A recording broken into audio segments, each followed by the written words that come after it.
Hello everyone, my name is Katie Wright and I will focus on the strategic management of Whole Foods. Strategic management is the continuous planning, monitoring, analysis, and assessment of all that is necessary for an organization to meet its goals and objectives. In this section, I will review Whole Foods' competitive advantage and discuss a SWOT analysis of the company.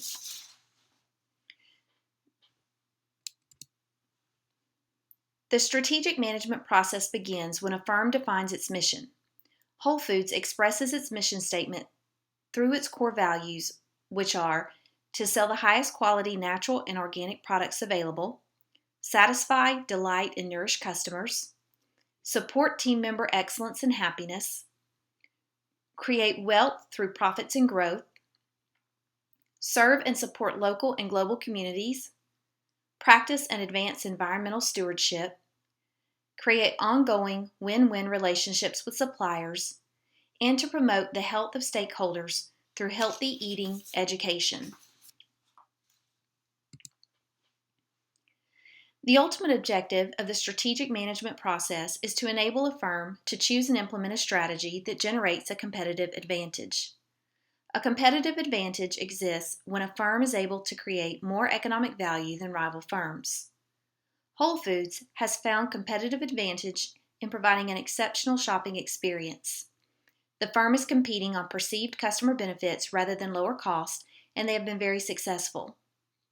Whole Foods continuously outperforms its major competitors in the grocery industry by a wide margin. Whole Foods' strength stems from authenticity and a premium shopping experience as a true organic grocer.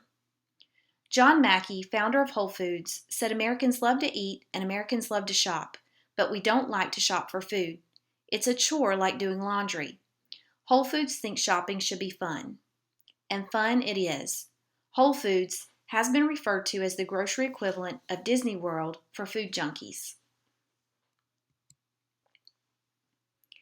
Now let's focus on the first part of an internal analysis of Whole Foods.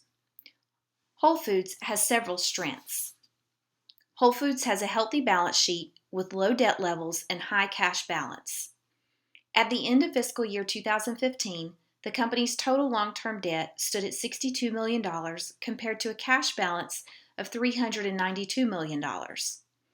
The company has had negative net debt minus cash and cash equivalents for the last 5 fiscal years, which indicates a strong financial standing with comfortable room for future expansions.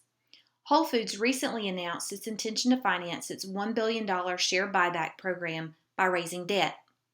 The company plans to borrow $1 billion before the end of the first quarter of 2016. Whole Foods is the industry leader in this emerging market of organic food retailers.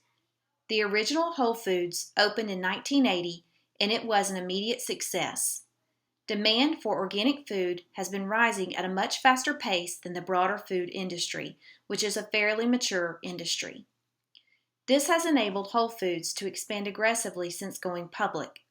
The company now has more than 400 stores in the U.S. and Canada. Excellent customer service is a core competence for Whole Foods. The firm has included this in their core values and aim to satisfy, delight, and nourish customers. And lastly, the strong company culture at Whole Foods is a definite strength. The management team at Whole Foods is well regarded by employees, and the company has a policy that limits executive pay to 19 times that of the average employee. The company culture keeps morale high and turnover low. The second part of an internal analysis is a review of the firm's weaknesses. Whole Foods is a higher-end retailer, predominantly targeting middle and upper-income consumers. This premium price positioning has historically served it well, with the company's margins consistently outpacing the industry average. However, this weakness makes Whole Foods less attractive to price-conscious or price-sensitive consumers who would rather buy cheaper goods. In addition, the firm has a limited network of suppliers that satisfy Whole Foods quality standards. This weakness could prevent the company from rapidly expanding its operations. This part of the SWOT analysis shows that Whole Foods has weaknesses that could reduce business growth rate. To maintain a competitive advantage, the firm must choose a strategy that exploits opportunities and neutralizes threats through the use of strengths while avoiding or fixing these weaknesses. What are the opportunities for Whole Foods? There are two expansion opportunities. Currently, the company has most of its operations in the United States, which makes the business vulnerable to economic changes in America. With only a few stores in Canada, expanding the retail stores internationally would open new opportunities for Whole Foods. In relation, the other expansion opportunity for Whole Foods is to expand its supply chain. This opportunity pertains to the need to have more organic producers to complement the firm's growth. Also, Whole Foods has the opportunity to adjust its prices to make them more competitive and to improve the perception of prices being higher than conventional grocers. Slight reductions in prices would not necessarily reduce the high-quality image of the firm's products. To complete the external analysis, let's discuss the threats facing the firm. Over the past 15 years, there have been many new entrants into the organic retail market. Conventional supermarket chains and mass merchants and local mom-and-pop grocers are increasingly stocking organic and natural food items. This stiff competition could force Whole Foods to reduce prices further. A current threat to the firm is the concern about product quality that has risen from several recent negative events that were highly publicized. The management team of the firm have attempted to be transparent and apologize for these mistakes. Cannibalization of the Whole Foods brand is a concern as the company announced plans to open 5 new, lower-cost versions of its Whole Foods stores called 365 by Whole Foods in the second half of 2016. The new chain will feature, along with lower prices, an environment that is hip, cool, and tech-oriented. Another economic downturn could also weaken the firm's position as the premium prices may no longer be sustainable for many households. Although competition is intense and sales trends have not lived up to historical norms lately, we believe that Whole Foods' strengths and opportunities currently outstrip its weaknesses and threats. Now that we've discussed the firm's mission and completed an internal and external analysis of the firm, let's take a look at business strategies. Hello everyone, my name is Matthew O'Toole, and my part of this presentation will focus on the business strategies used by Whole Foods. Business strategies is a very broad topic, and we could look at this company in a number of different ways for this section, so I decided to stick with the topics covered in our textbook. Those topics are cost leadership, product differentiation, flexibility, tacit collusion, strategic management, and then finally I will make a few recommendations for the company based on some of the business strategy information discussed. So without further ado, let's have a look at how cost leadership applies to Whole Foods. The last 2 years have not been good to Whole Foods. They've lost a tremendous amount of ground to competitors, and their stock has fallen sharply as seen in this graph. Let's look at this problem in the company itself from a business perspective.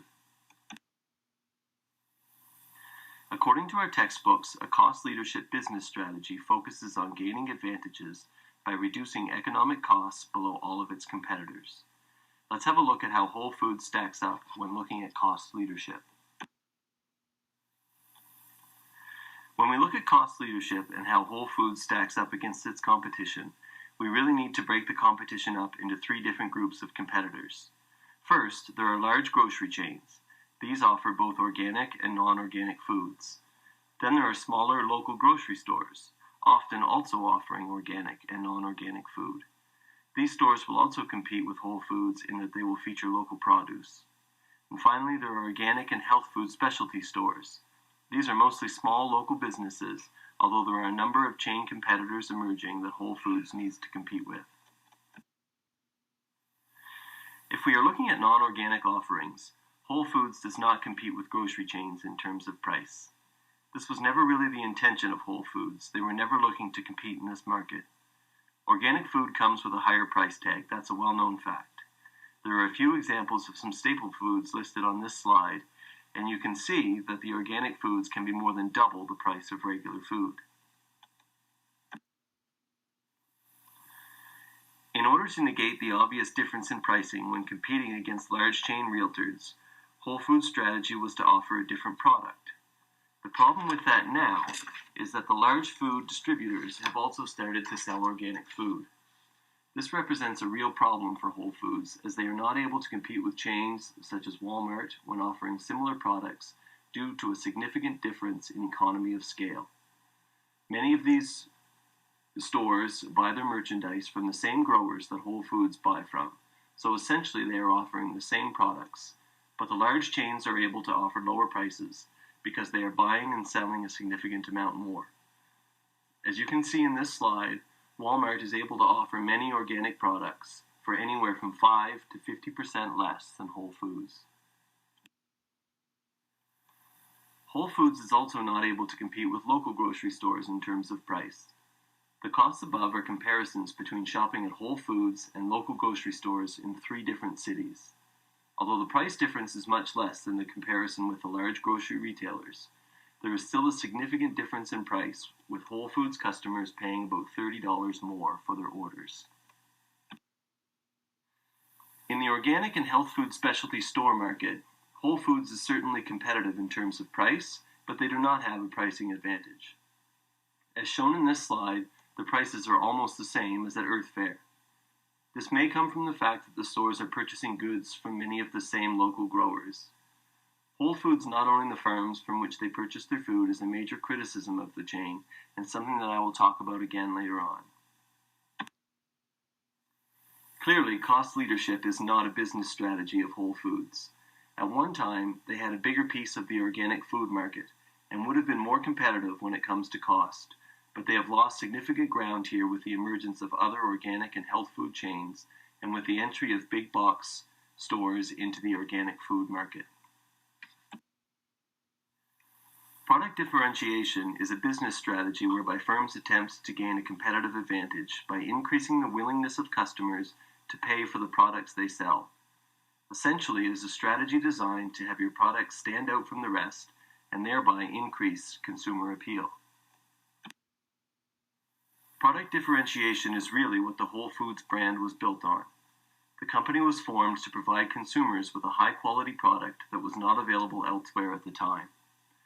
In the 70s and 80s, the use of chemicals in farming and the negative effect that those chemicals had was starting to become something that consumers were aware of, and Whole Foods was created to offer products that were more natural and therefore healthier. On top of their mission to provide healthier food, Whole Foods also pushed their local connections. This was something that appealed to many consumers, as local jobs were being lost to big box retailers who were importing their food from other areas and countries. Shopping at Whole Foods gave the consumer the feeling that they were supporting their local economy, which was very important to some buyers. Whole Foods also strongly markets their customer experience. They strive to provide customers with service that is above and beyond anything offered by their competition. They do this through friendly customer service, easy to read and understand labeling, and the offering of high-quality premium services such as catering services and cooking classes. It is easy to see that product differentiation was the base upon which Whole Foods built its success, and it was indeed very successful. The problem is that it was almost too successful. In recent years, many competitors have bought into their strategies and caught up to and passed Whole Foods in the very areas in which they sought to differentiate themselves. 10 years ago, Whole Foods would have gotten a big thumbs up for its product differentiation, but not so much anymore. Many competitors now offer the same products and experience that Whole Foods does, and they also strongly market buying local growers. If Whole Foods still has any advantage in product differentiation, it is minimal at best. Flexibility is the ability to change direction quickly and at low cost, given unanticipated changes in the competitive situation within which a firm is operating. Our textbook talks about 6 options with flexibility: the option to defer, the option to grow, the option to contract, the option to shut down and restart, the option to abandon, and the option to expand. Let's look at a few things that Whole Foods does in terms of flexibility. Whole Foods will often lease their buildings, especially when entering a new market. This allows them to explore the new market and pull out easily if it turns out not to be profitable. When Whole Foods opens in a new market, they will often start with a smaller store and expand the location later on. Because the idea of supporting local economies is a foundation on which Whole Foods was built, outsourcing is not really an option for them. Whole Foods purchase from many different suppliers. This allows them the flexibility of choice and also reduced dependence on any one grower. The company will test out new products in select markets.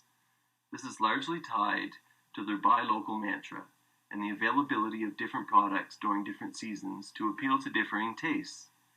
If a new product is successful in one market, it can be tried out in others afterwards. And finally, Whole Foods does not really have the option to switch to offering regular products or anything like that.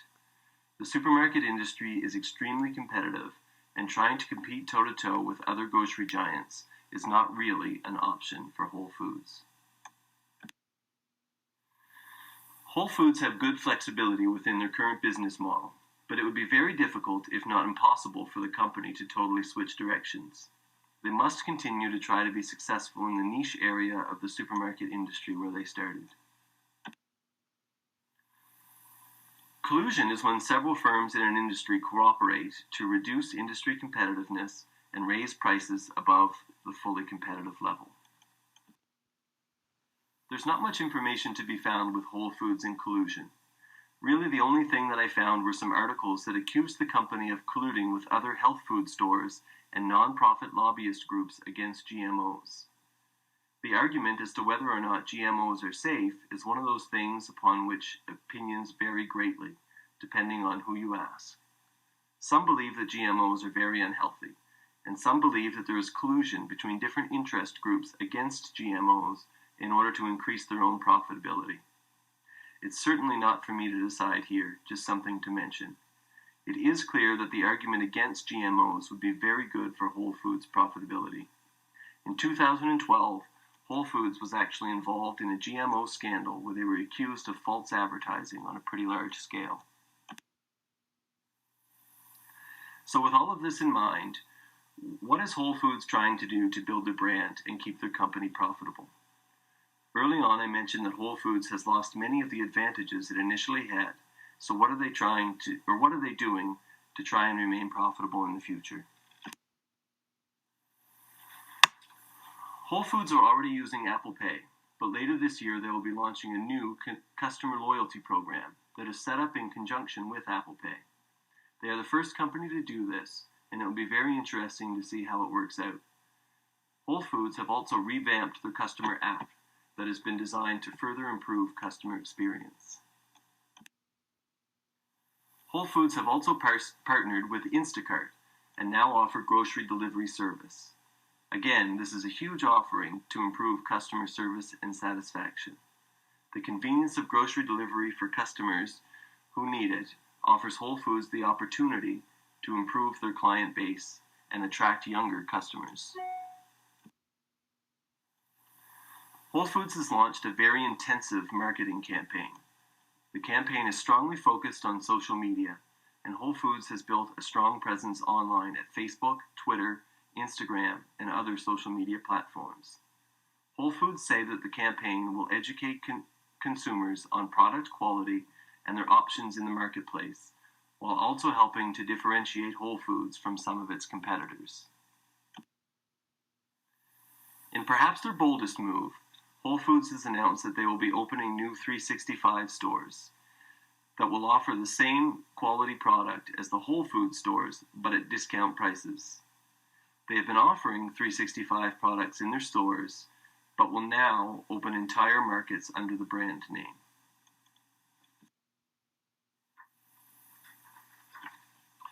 Recommendations. The recommendations that I would have for this company actually follow along with what they're already doing to try and improve. I believe that some of the strategies Whole Foods has put out are strong ones and probably give them the best chance at survival in the future.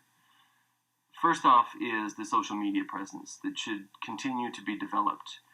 This is a great way for Whole Foods to tie into that kind of hip, young crowd that are mostly looking for organic foods.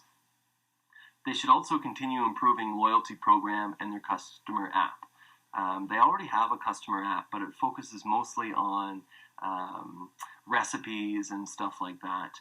The new customer app is going to be designed to be a digital hub that will link up their Apple Pay as well as their loyalty program and still keep them in touch with things like product information. And finally, and perhaps I think their biggest risk, but also something that they need to do, is continue the test market with the 365 stores. There are some people who believe that this is a bad idea for Whole Foods and that by offering products at lower prices, they're actually going to hurt the brand that they've worked so hard to build. But I think that in order for them to be successful in the future, it has to be something that works. So they should continue with that moving forward. And that will do it for this part of the presentation. Thank you very much. My name is Monica Lau, and I will be reviewing the corporate strategy of Whole Foods Market and also providing some recommendations. Some current issues for Whole Foods include increased competition with other organic supermarkets such as Sprouts, Mother's Market, and even Walmart. Whole Foods has high prices for the products offered, and customers have become very price sensitive and are starting to choose other more cost-effective options. They have received negative media attention from importing products from China. International organic produce regulations are not as stringent as U.S. organic standards, and with the high price of the items offered at Whole Foods, customers expect a high quality as well with their products. China has had some food scandals in the past, and importing products from China does not sit well with many of the customers. Current litigations involving overcharging customers for prepackaged foods. The price charged to the customer was based on a higher weight than the true weight of the product, and the customers began to notice, and many litigations were filed against Whole Foods.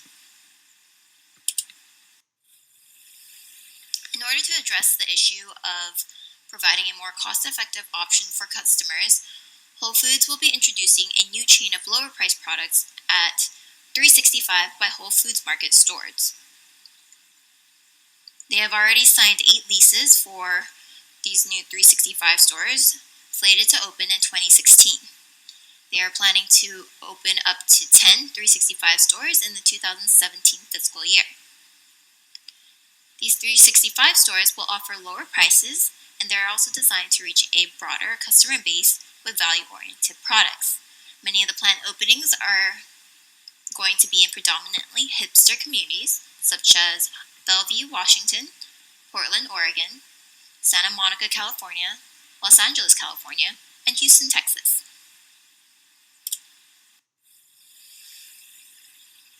This new chain of stores will address the issue of providing cheaper products for more cost-conscious customers, and they're meant to be a viable alternative to customers of Trader Joe's, Sprouts, and Walmart, but they may end up becoming the best alternative for those that shop at Whole Food Market stores. Ultimately, this new chain of stores may end up competing against and cannibalizing the revenue from these flagship stores.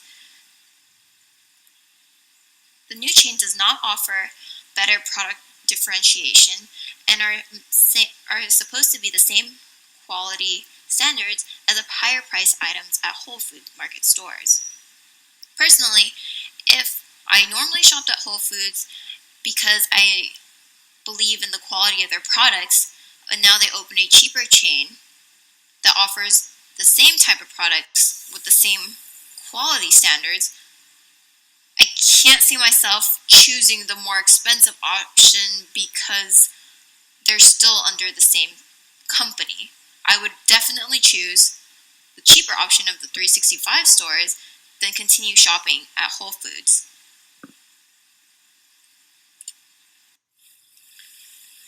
An alternative approach to opening these 365 stores would be to copy strategies from other successful competitors like Trader Joe's. Trader Joe's buys direct from their suppliers, sells very few brands other than their own, and in turn will pass the savings on to the customer. Whole Foods should use these types of strategies within their current stores and not by opening a cheaper chain. They can also begin to market a new brand image for Whole Foods to change the public's mentality that Whole Foods equals a whole paycheck. Another way to address the cost issue would be for Whole Foods to explore the possibilities of increasing vertical integration through owning their own organic farms to supply their stores. This will allow them to increase control of the quality and sustainability of each of these farms, and also decrease transportation costs compared to products that they're importing from countries like China.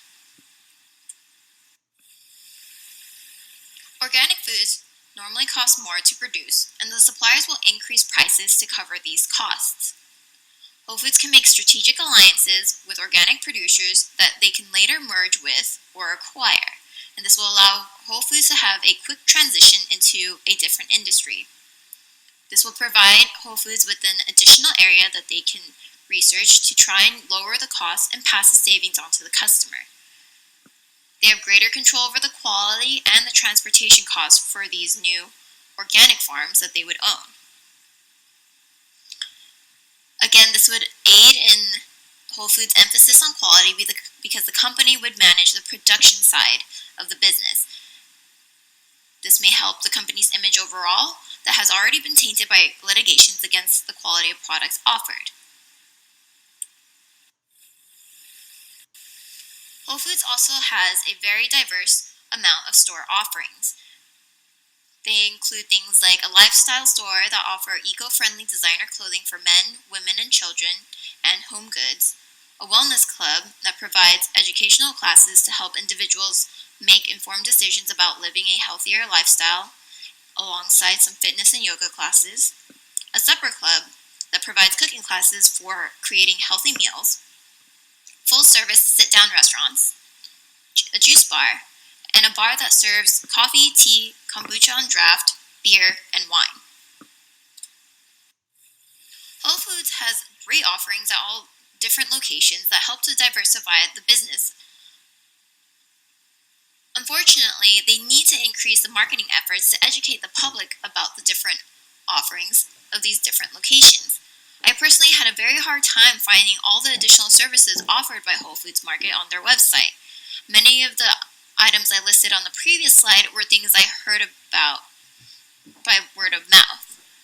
Any potential customers are unlikely to discover these services if they never set foot in a Whole Foods Market store or if they never interact with people that normally shop at Whole Foods.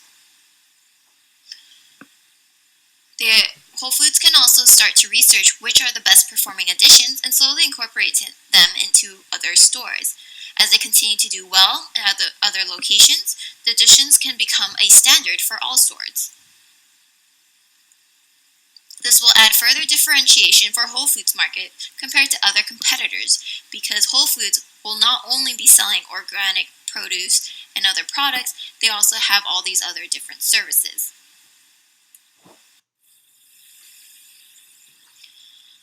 Internationally, Whole Foods has stores in Canada and the United Kingdom. They are currently focused on Canada and plan to increase the number of stores from single digits to more than 30. They have noticed that the demand for organic produce is increasing in Canada, and there is not much competition within the country yet, as compared to the large amounts of competition within the U.S. domestic market. By expanding the number of stores in Canada, Whole Foods can increase their stronghold of the organic produce market and possibly withstand a future influx of competition. One primary strategy Whole Foods should use is to address any main issues currently facing the domestic market in the international market early on, such as the high cost of products and the quality of products. If Whole Foods can address these issues now and start on a good foot, they should have a better stand in the market once other stores start to creep into the market to steal their customers.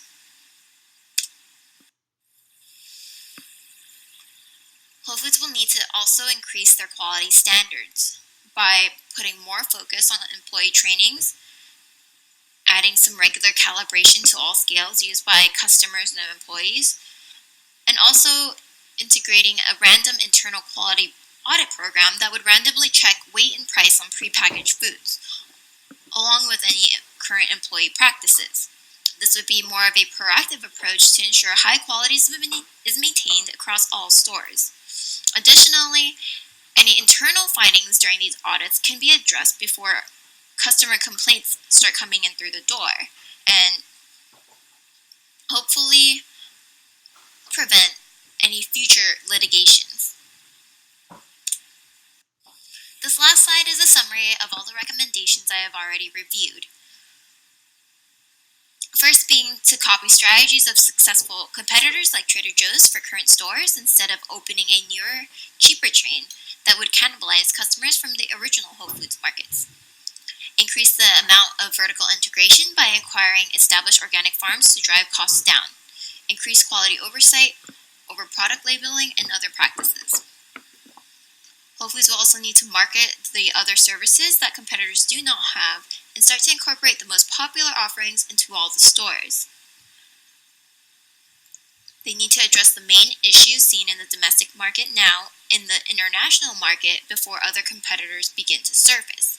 And lastly, they need to increase all quality standards and increase random internal quality checks across all stores to find issues early and not wait for a customer complaint.